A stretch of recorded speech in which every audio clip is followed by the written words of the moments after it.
Hey, lovely freaks, and welcome back to the podcast. I'm your host, Amanda. And I'm Hannah. And if you're new here, hi, welcome. If you like things strange and unusual and true crime, you can go ahead and hit that subscribe button or follow button. You can also head down to our description box and you will see a link that will take you to our link tree. That'll give you access to all of our social media like Instagram, Facebook, all that jazz. And all that jazz. And our Instagram is at Lovely Freaks Podcast. We also have a live Q&A that we're going to have on Facebook and Instagram this Sunday, April 25th, 7:30 p.m. Central Time. Whew. Okay, that was a mouthful. Is it going to be on our Lovely Freaks thing? Yeah. Oh, yeah, okay. Yeah. So we're not going to be, because last time we got No, last monetized. time, Sorry, I don't know what happened with my, we're not going to be. No, last time was a shit show. That's not going to happen this time. Okay, so today we're going to dive right into this because it's a lot to cover, but it's very interesting. You guys, by the way, blew up the Elizabeth Fritzl case, the 24 years in a basement. Like, blew it up. It's one of our top listens, and we wanted to kind of give you guys another one of those situations, yet this doesn't have to do with a dad and a daughter. This is something totally different. If you saw the title, then you know what we're going to be talking about. We're going to be talking about Jaycee Dugard. So, she was a girl that got kidnapped in 1991, and we'll kind of go over, obviously we'll go over that, but first I want to go over Phillip Garrido, or Garrido, however you say his last name, douchebag. That sounds like a douchebag name. Yeah, I want to kind of tell you guys, like, why I think that law enforcement and our justice system really, pretty much could have kept this from happening. Obviously, that happens a lot. Our justice system lets people out too early when they go to jail for something, but in this case, it's pretty crazy. Severe. Yeah. So let's start by talking about Phillip Garrido. I always want to say Gardo or something.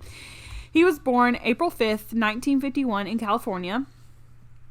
His father, named Manuel, made a modest living, and they lived kind of comfortably. Not much is known about his childhood, though, because his father, after he got arrested, demanded money in exchange for information about his son. And people were like, yeah, no, we're not doing that. It's said, though, that in his early life, it seemed like it was pretty normal. His father and others did say, though, that his behavior started changing after he suffered a motorcycle accident.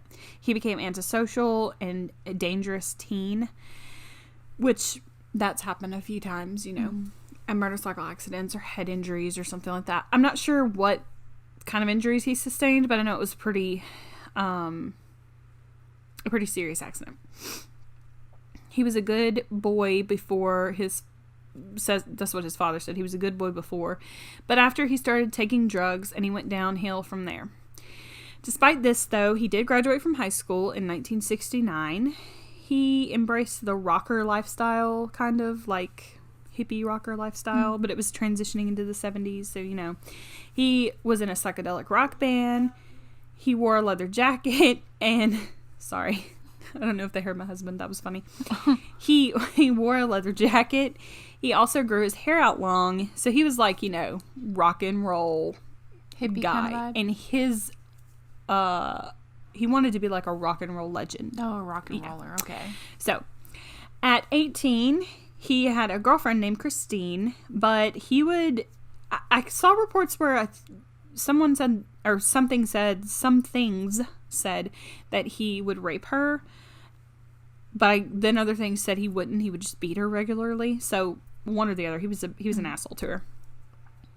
Then in 1972, he was charged with rape of a 14-year-old girl. He avoided doing prison time, however, because the girl refused to testify.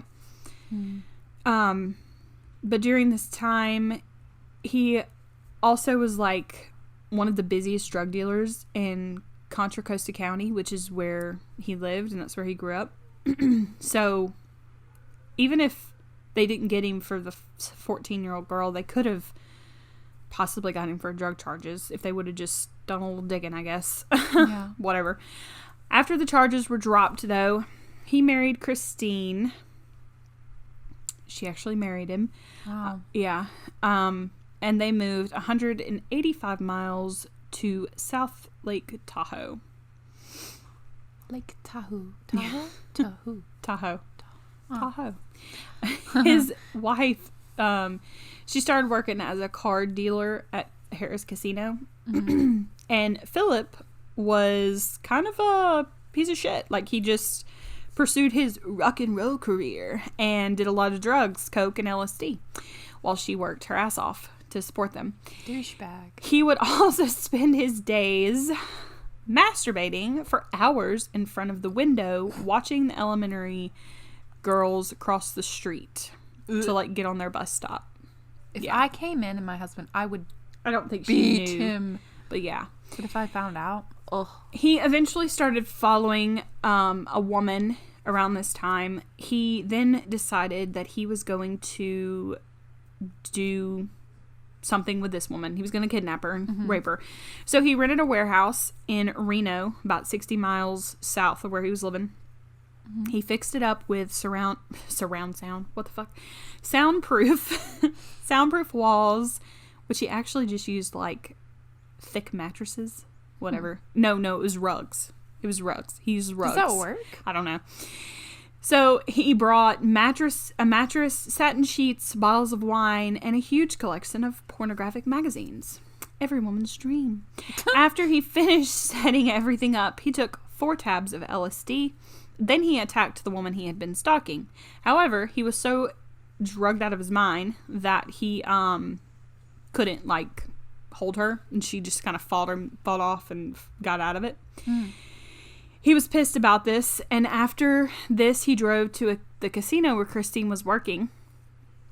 He asked one of her coworkers, Katie Hall, for a lift home because he was, like, too intoxicated to drive, and he just left the car there with Christine. Unfortunately, she did not get away from him. Katie Hall was kidnapped, and he took her to his warehouse. He raped her repeatedly over an 8-hour period. She was finally rescued by a police officer, though, that, like, the door was ajar, and he could kind of overhear screaming and stuff, and then could kind of see, too. So she was arrested. I mean, she was rescued. Oh. By that police officer. After this, his wife finally decided to leave him. I think maybe he was kind of telling her, like, oh, that 14-year-old was lying, because she never testified. So all he had to do was be like, no, she lied. I didn't ever do that, you know. Yeah. And so maybe that's why she stuck with him. Anywho, she divorced him, and then Phillip was arrested and sentenced to 50 years in prison. So you're like, okay, well, yeah, is this the end? Is this over? Is this over? Nay, as Bailey would say. No, this is not over. Behind bars, he met the niece of one of his close inmate friends. Her name was Nancy.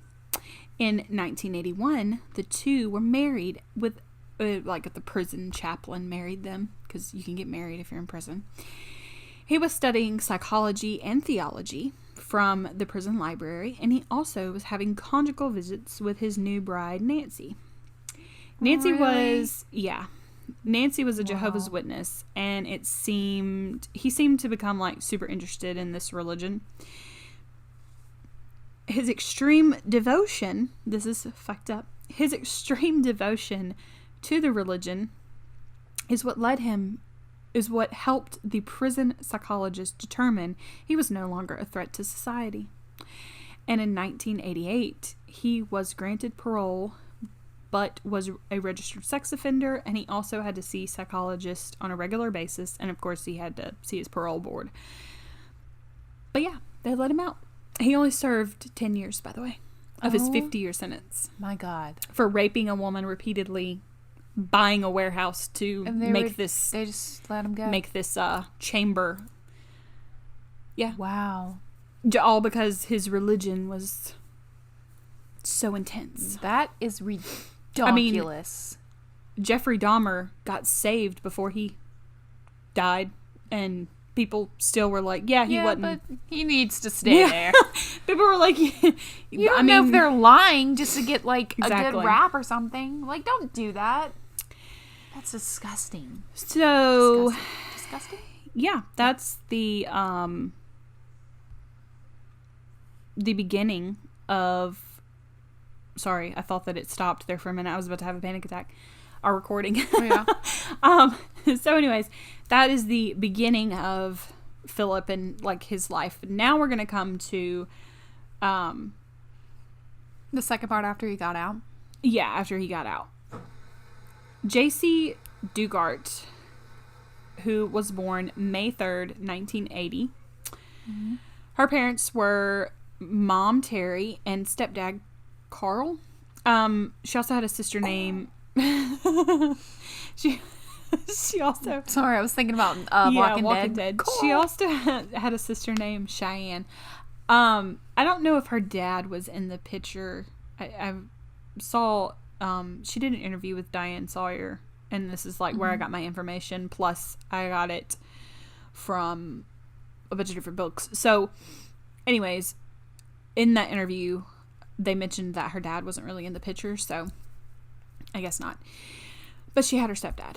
So on June 10th, 1991, the family was living in South Lake Tahoe, California. Mm-hmm. They actually moved there 9 months before because they wanted to move to like a safer community. They were living in Orange County and it was kind of getting rough, and so they thought this was like one of the safer communities in California at the time. This morning, everything seemed normal. She said that she remembered her mom not kissing her good morning and like kissing her goodbye before she left for work. And she says, though, that she was kind of like, oh, well, I'll remember her later, like tonight, you know. And she was going to like poke at her for like, because she told her, she was like, you're going to forget in the morning, you know. And she was like, no, I'm not. And she did. And she was just going to be like, you forgot to kiss me good morning or whatever. So she was in fifth. She was in fifth grade. Literally just about to say it. She was in fifth grade and she was 11 at the time. 11, okay. She was excited about a field trip that she had coming up. She also said that she was like kind of nervous because she was going to ask her mom if she could shave her legs for the first time because for the field trip, you know. Okay. She got ready and started walking up the hill because their house was kind of in like a valley area. So she started walking up the hill to the bus stop. And kind of on the side of the road because her mom had told her never walk in the road, you know. Yeah. So as she's walking up, about halfway up the hill, a car pulled up beside her. Before she knew it, she fell on the ground paralyzed, and she said everything was tingling. At this point, Jaycee didn't realize it, but she had been tased by Phillip. Tased. Yeah, he used a taser. Her stepfather actually saw all of this from the house down the hill because he could like see far up the hill, and others actually saw it too, like they were standing around at the bus stop or whatever, because she hadn't made it to the bus stop, but she wasn't far. So like just standing at the bus stop, he just did it right there?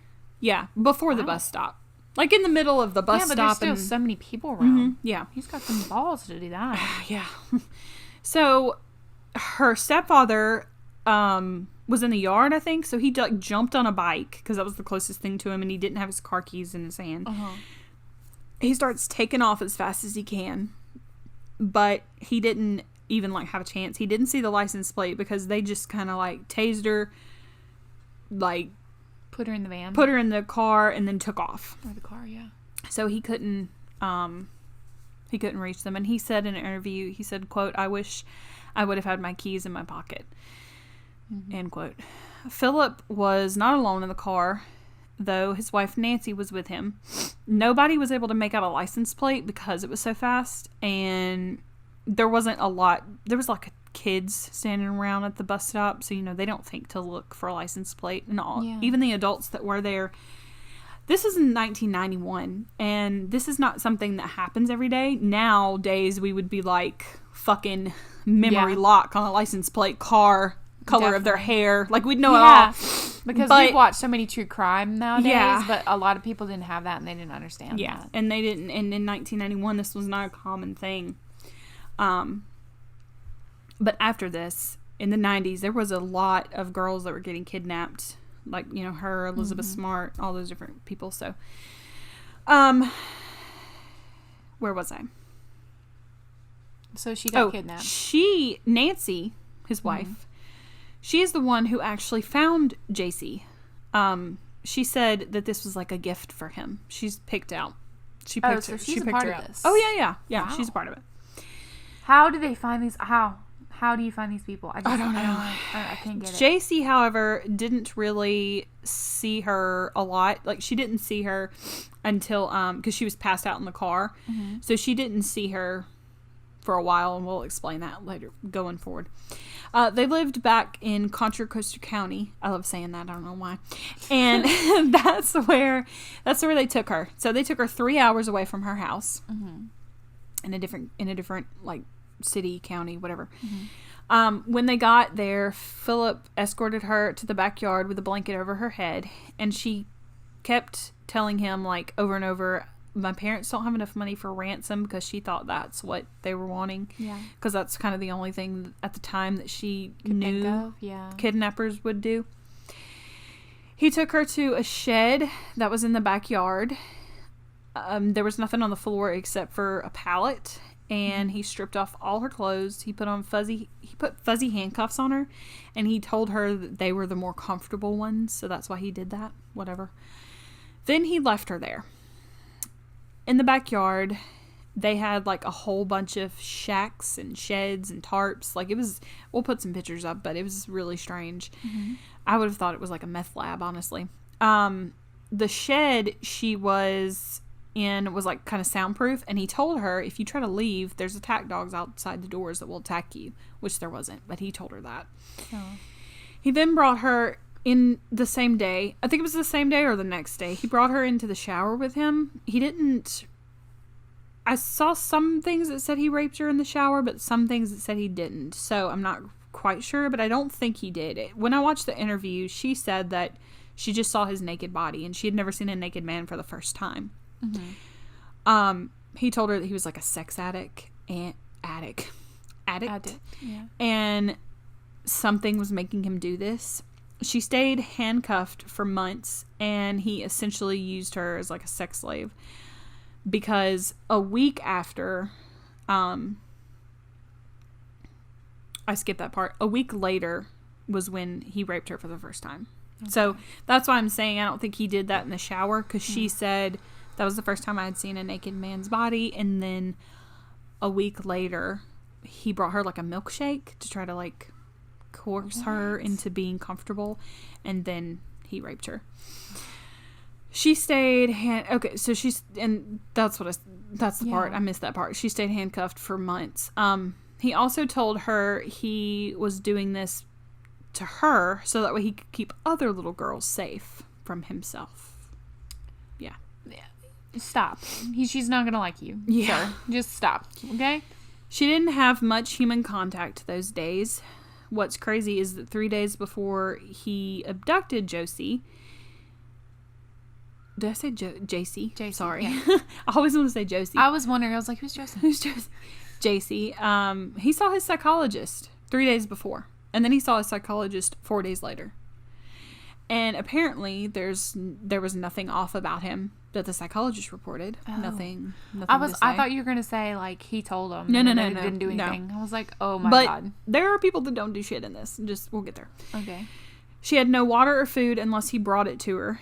And he would bring her, like, milkshakes, like I said. He would bring her fast food to, like, bribe her and, like, show that he was, like, being kind and stuff like that. She couldn't really remember often, like, how many times she was raped, but she did say that she remembers it. She didn't remember if it happened every day because time just kind of blurred together. But she said that she did remember that it would usually happen before she ate.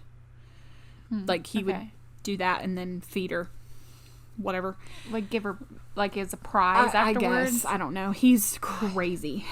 So she finally met Nancy, though, 7 months into her capture. 7 months. He also gave her a TV eventually, but wouldn't let her watch the news because he didn't want her to know that anyone was looking for her. She said in an interview that she remembers falling asleep to QVC Shopping Channel all the time. And she said she did that because she wanted to have, like, noise of people talking in the background instead of, like a show or something like that. She just wanted to have noise of someone talking because she was so lonely. Poor baby.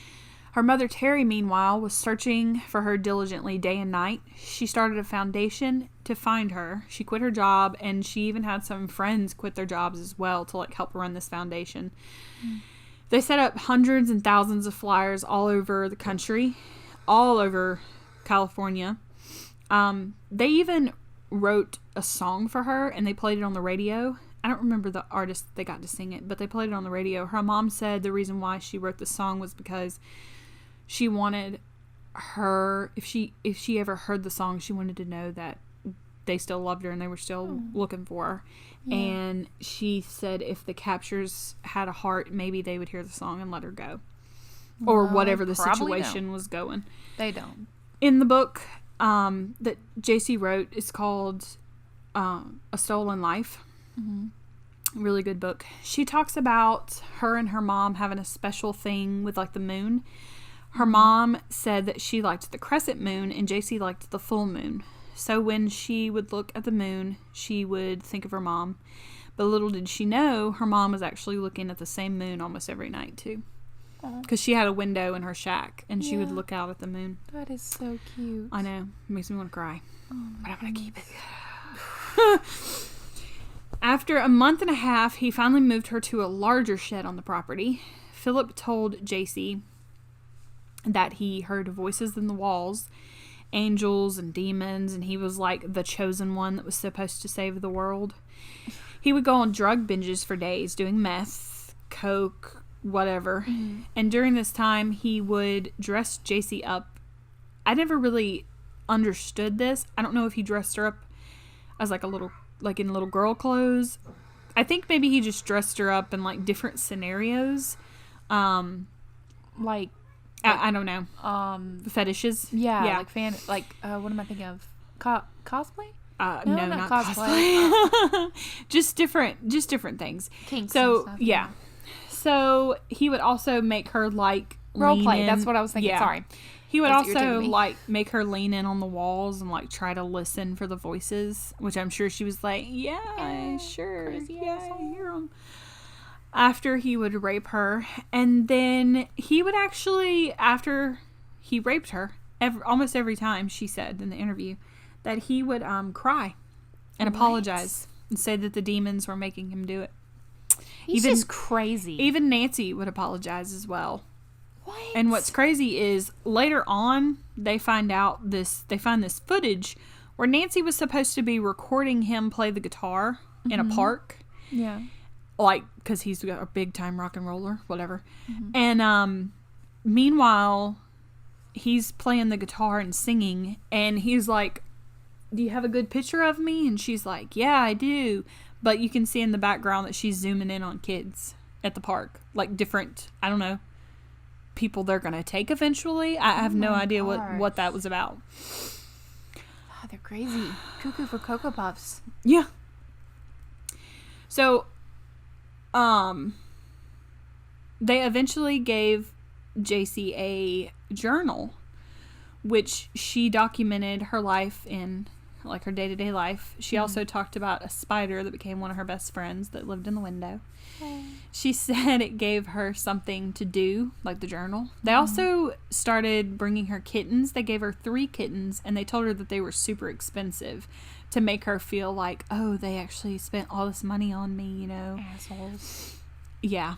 And unfortunately, though, over time, like, the kittens kept disappearing. Like, one would disappear, and they would just say, oh, it ran away. But Jaycee thinks that they, like, maybe he was, like, killing them or taking them off somewhere or something. She didn't know. She just thought it was weird that they kept disappearing. Keep in mind, the whole time these years are passing by, Phillip is still on parole, and he is still seeing psychologists. Also, for months, for a month, he went back to jail because he failed a urine test. like a urine drug test. Yeah. So he went to prison for a month for failing his parole. Did the police officers not investigate? If he's on parole, aren't they coming to his house, right? They're coming to their house. Like, why wouldn't you I'll go ahead investigate? and tell you. I was going to wait to the end, but they came to his house 60 times. Are you fucking serious? 60 times during these 18 years that she's kidnapped. She's kidnapped for 18 years. And they didn't let me go look at your shed. Like, no, what's that, sir? There's like a lot of sheds back there. And weird. And that's not even it. Okay, so also for months, sorry, my bad. Then on April 3rd, 1994, Phillip, Nancy, and Jaycee were all having dinner together in one of her sheds that he put her in. And they told her that they thought she was pregnant. They told her that they think that she was about 4 months pregnant, actually. Keep in mind that she doesn't have any idea that this is how babies are made. Like, she doesn't know that babies are made from sex. She's only 13 at the time. Yeah. And she was 11 when they took her. So she didn't really get the whole sex talk. And she didn't really know that, sex is how you had a baby. So she was really confused. Phillip told her that it was going to be okay because he was going to watch birthing videos and read books. And she could watch birthing videos. And he was going to deliver the babies. And it would be all okay.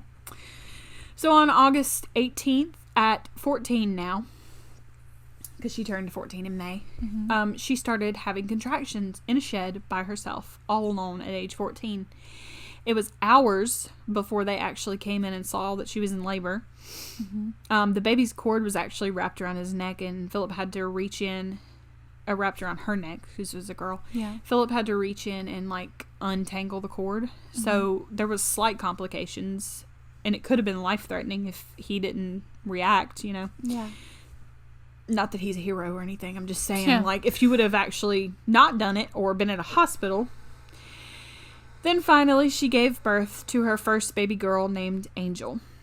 She was actually very happy, she said, that she felt like she wasn't alone after that. And that's a lot. That happens a lot with a lot of captors if they have babies. Yeah. They feel like they have a purpose. So the baby is going to stay with her? Phillip actually held the baby after it was born, and she remembers him sitting in a chair holding the baby, and he was praying to God that he wouldn't hurt her. And Jaycee said that was my worst fear, that she would grow up and he would start sexually assaulting her. What? Yeah. So crazy. November 13th, 1970. I suck at everything.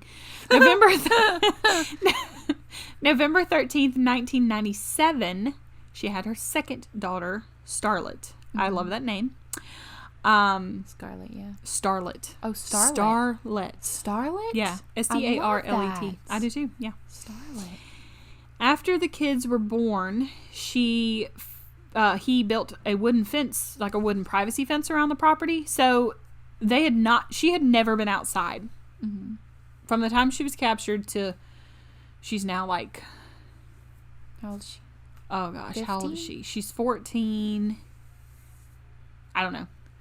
16 probably. Yeah. She had not been outside, and after he built the wooden fence, he finally let them go outside, and she said that she remembers being in the sunlight for the first time. Wow. It's a long ass time. She had been in that shed for years, and she decided that she was going to make a garden. She was finally I'm outside, so she made herself a little garden. The rape and sexual assault after she had both the kids actually stopped, and she wasn't really sure why it stopped, but it did. After she had both the kids, it stopped. Maybe it stopped because he didn't want any more kids. I don't know. Well, he explains why it stopped, but it's a stupid reason, lame ass excuse, probably. So anyways, she would try over the years to teach her kids school. They had math, social studies, history, and English. But she would say in the interview, keep in mind, I only had a 5th grade education. So she's I was trying to teach them the best that I could to my ability. Nancy, however, was getting jealous because she was having kids. And Phillip told Jaycee, from now on, you're going to have to start referring to your kids as your siblings. They're going to call you sister, and they're going to call Nancy mom. And that's what they did. God, that pissed me off. They even came to Jaycee at one point and said that they wanted her to change her name to Alyssa. Well, they kind of let her pick her own name, and she liked Alyssa Milano, which was like a character on, what's it called? I can't remember right now. But anyways, she liked her as a movie actress, and so she wanted to name herself that.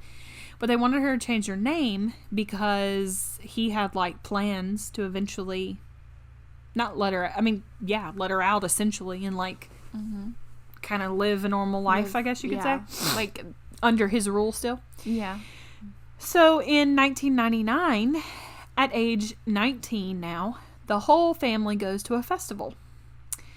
Phillip felt confident that Jaycee would not run away or leave or try anything. And she didn't. He even opened up a business in 2000, and Jaycee was like somebody that answered emails. She answered phone calls. Not once did she email or call anybody. And a lot of people would say that she had Stockholm syndrome, but that's when you fall in love with your captor. Yeah. And you like trust them and all that. And she gets really mad when people say this because she said that like I didn't have Stockholm syndrome. She said I knew he was a bad man and I knew that I hated him, but I was scared because he would tell her like, if you leave, where are you going to go with your kids? Like, it's a dangerous world out there. He would also tell her like when she would email or when she would get on the computer or phone calls, he said I can trace that, so I'll know exactly who you called and exactly who you emailed, which he can't. But she didn't know that. She was 11 when she got captured, so you know, this was all new to her. One reason I say this is because also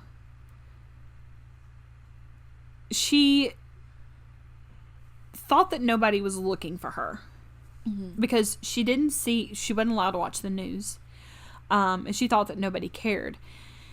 Over the 18 years, like I told you, he was visited 60 times. And she saw some of these people. She met one of the parolees at the house. And they met the kids. First of all, he is a registered sex offender. Yeah. They asked, who are these kids? And he said, oh, these are my brother's kids. One phone call to the brother. Yeah. The brother would have been like, I don't have any kids. That's all they had to do. Oh my God. And then they would have been like, oh, well, let's go back to the house. In 2006, sorry, I got ahead of myself. I got so heated. In 2006, a woman even called the police because she was like, hey, there's some strange tents in this backyard. I see kids. I think they're actually living in these tents.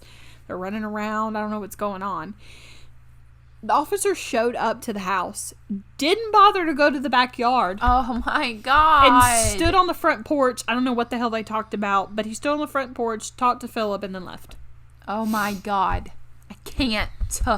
Yeah. Stop it. Just go. Just investigate. I don't care if you think, oh, I'm going to be rude. Be rude, bitch. Yeah. Be rude. I mean, especially the fact that the backyard was the place in question that you were supposed to be investigating. Good on the neighbor. I mean, Why honestly, didn't you go back it's not there? her fault because No, she it's not called her the fault. police It's and the she police. thought, Yeah. well, that will be handled. This and it police wasn't. officer's fault. Finally, August 24th, 2009 comes on this day, Phillip decides to take the whole family to UC Berkeley University because he had like some religious flyers that he wanted to hand out, and he was going to ramble about this fact that he was the savior and that all this crap. He was crazy. So anyways, well, 2 security campus female police officers, I say female because I feel like this was female intuition, they saw the girls because it was three young girls, really. I mean, Jaycee was still pretty young, you know, or she looked young. Yeah.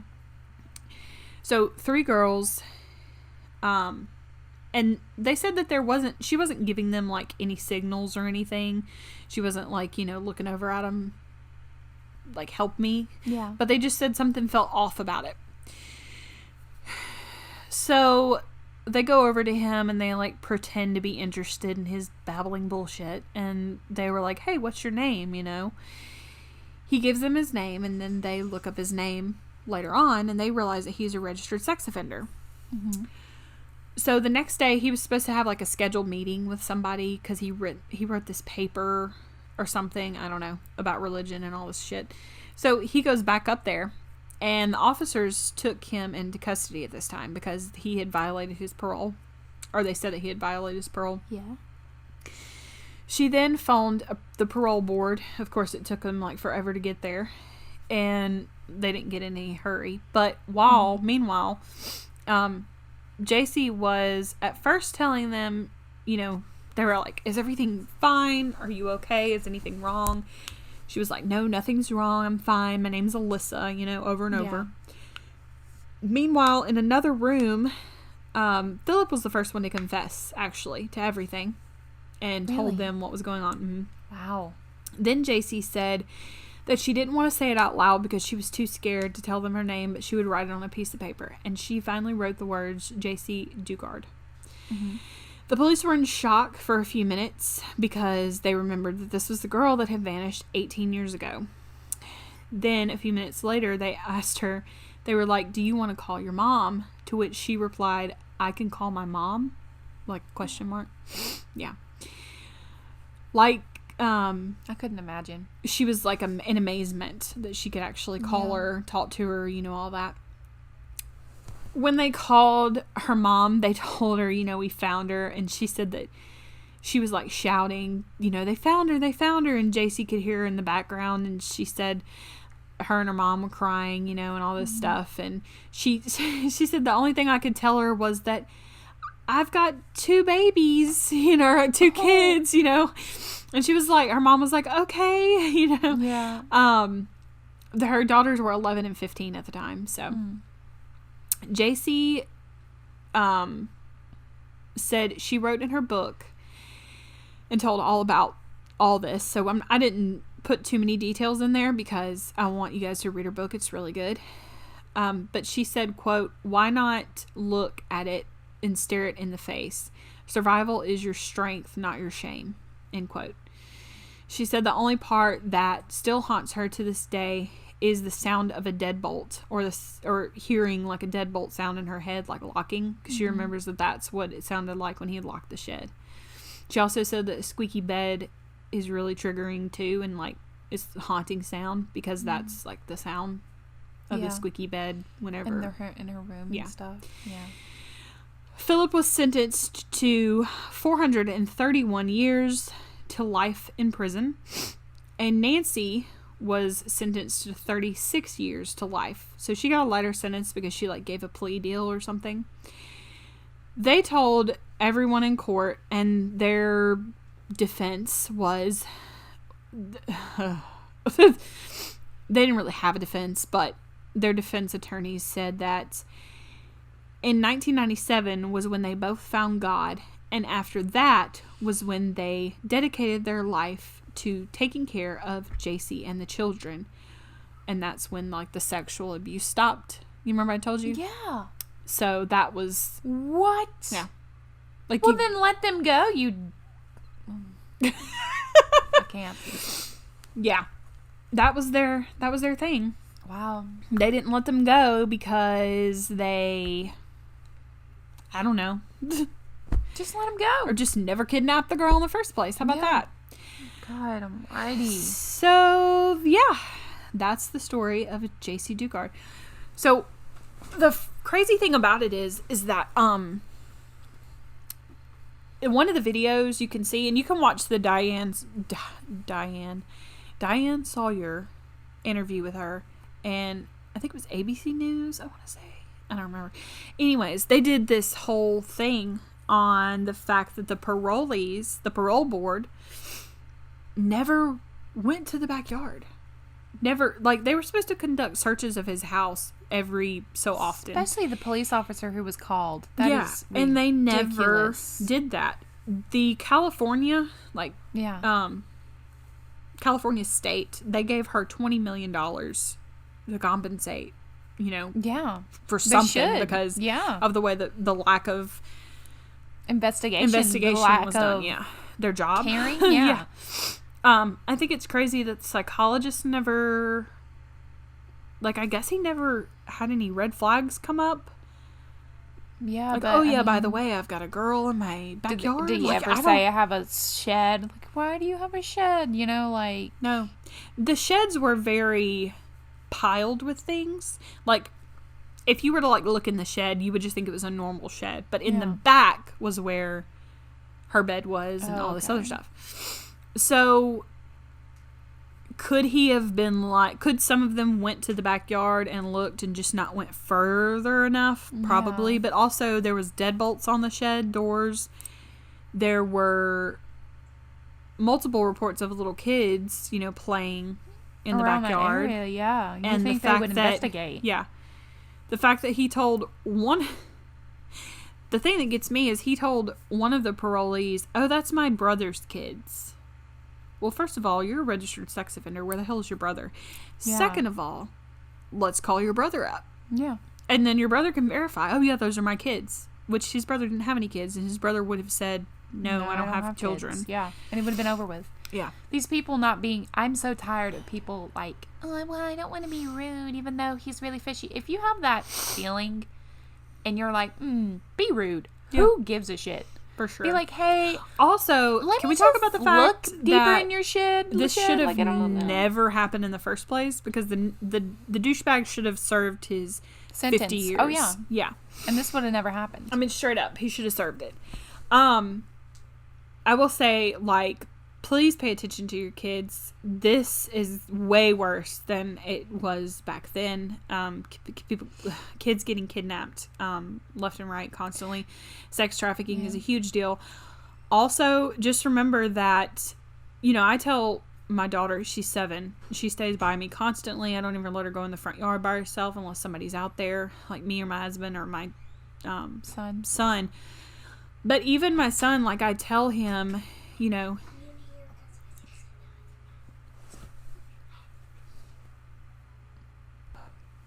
But I tell him, he's 12, he's going to be 13. He's almost 6 foot.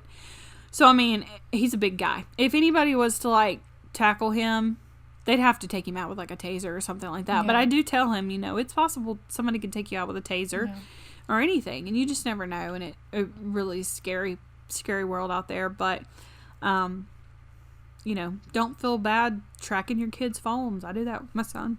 My son's phone is tracked constantly. I mean, that's not to say that a sex trafficker won't throw it out the window or something like that, but at the same time, I also wish that, like, you know, just like the justice system doesn't really care about rapists at all, and it really is really disturbing. Like, they'll do more if they figure out they can get away with that.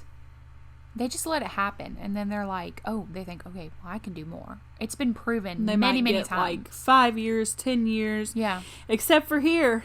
Yeah.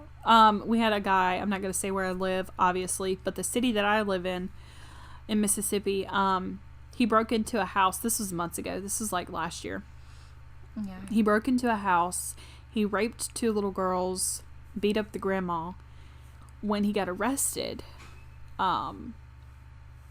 he was like naked in the attic or something. I don't know. Anyways, they arrested him, and then he got life in prison without the possibility of parole. Good. They were like, no, bitch. He's cray-cray. Yeah. We're putting you away. And one of my best friends / brother is a police officer here in our city, and he was like, yeah, we don't play. We don't play with that. He's going to go away for a very long time. And they should do that, because it's not like they're going to be like, you know what, I went to jail for a couple years. I'm never going to do that again. Yeah. Like, and even if, because some people could probably come for us in the comments being like, well, not everybody on the sex offenders list is, you know, that kind of person. And you're right. Sometimes there are guys on the registered sex offenders that maybe they had a girlfriend who was 16 and they were 18 or something like that. Crazy girlfriend, for sure. But that is a very small margin. I just want you guys to understand. I have a lot of family in law enforcement. That's a very small margin of people that we're talking about that get put on the sex offenders list for that reason. And the grand scheme of things, because I know I've looked at all the sex offenders in our area. Oh yeah, I have. I'm not going to tell you where I live, but I know you. Yeah. And I look at it on a daily, by the way, because I want to know how many are in my neighborhood, because they're everywhere. I mean, you can't get away from them. And I want to know what they were charged with. I want to know, how far away they live, and I want to have pictures of them. Because if one of them rolls up on one of my kids outside, I'm going to cap them in the face. I'm just going to say. Exactly. No. I know who but I you am are. going to call the police and be like, what the fuck are you doing talking to my kid? Bye. You want to die today? You might want to go. So anyways, just be mindful when you're out. A quick little story before we go. This was back in the 90s, like I said. And so my parents were kind of paranoid at the time. And I don't remember this, but my mom told me this story. So we were in Sears, and I was probably like 4 or 5. Probably 4. And this was not too long after Jaycee had disappeared. Mm-hmm. And she remembers that she saw me, and she looked at the clothes, and the next minute she looked down, and I wasn't there. So she freaks out. They run up to the front, like my dad's freaking sprinting up there. Yeah. Tells them to close the doors. They close all the doors. They lock it down. Like, this place is locked down. Nobody can leave. They're all hollering my name, looking for me. It's funny because I remember now. I didn't get kidnapped, thank God. But they're all looking for me, and then all of a sudden she hears like snickering. She's like, and she said she looked through the clothes rack, and I was in the middle of the clothes rack, because you remember how you could get in the middle of the clothes rack back in the day. I was in the middle hiding.